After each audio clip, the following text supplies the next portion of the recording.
Well, Boots, congratulations.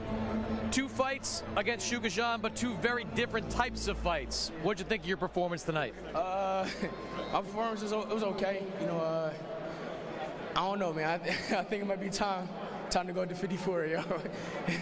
Did you feel differently? I felt good, but I feel like at 54, I'm gonna be way better, and my pop gonna be how it's supposed to be. I'm getting older now. I'm 27. I'll be 28 next year. The very first fight, you had to chase him around for the better part of 12 rounds. He kind of stood and traded a little bit more. Did you expect that? Yeah, no, like I said, I was prepared for anything he had coming. It doesn't really matter to me, but I'm glad, I got the win, and like I said, I felt okay, but it's only bigger and better. This was one of those fights that was effectively forced on you. You had to defend your title against the mandatory. Did that make it hard at all to kind of train and get up for a fight like this? Yeah and no, but at the end of the day, I wanted to be better than last time, and I wanted to get that knockout. I heard him a lot of times, and I was like rushing, I don't know, but it's okay. There did seem at times to be a disconnect from what your father wanted in the corner and what you were delivering in the ring. It didn't seem like you were giving him what he wanted. Where was that disconnect? I heard everything he was saying. I was just in there, I was listening and not listening at the same time. He wanted me to use more angles, use my jab more, and stop standing in front, and I did the opposite.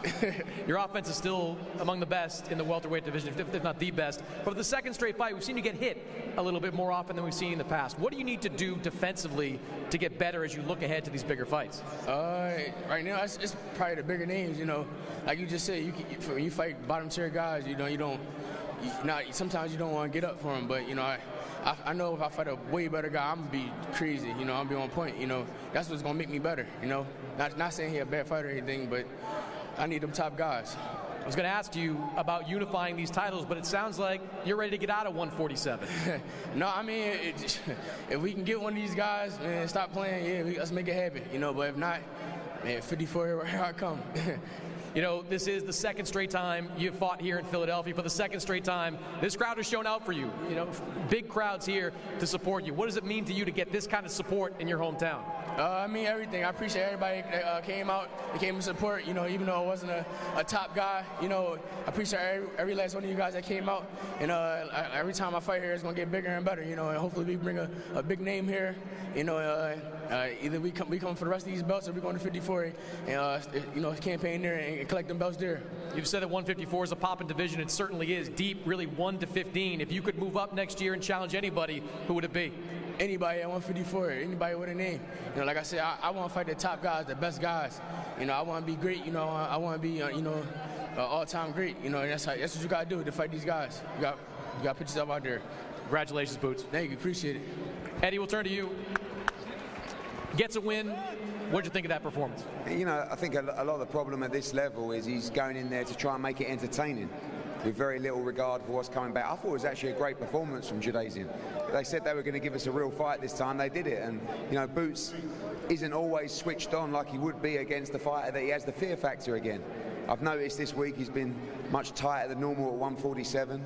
Perhaps it is time to move to 54. It's very difficult to do it when you want to win belts and you hold a world championship, but also if it's affecting your performance, you have to move up. So obviously there's been a lot of talks, when well documented, about Virgil Ortiz. It's a fight we'd love. It's one of the best fights in the sport.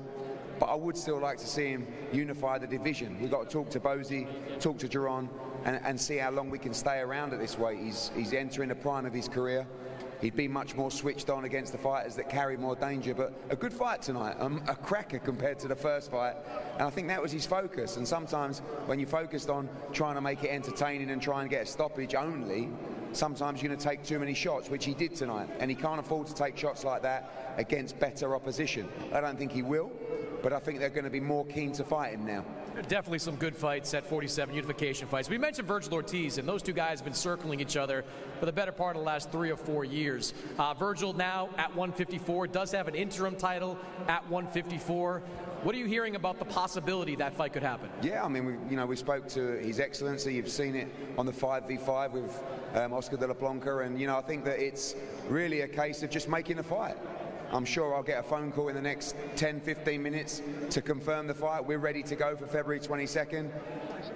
you know, the plan was to fight Karen and Unify, but like I said, it's getting tight there at 47, and we've got to probably move to 54. If we do, Boots against Virgil Ortiz is one of the best fights in the sport.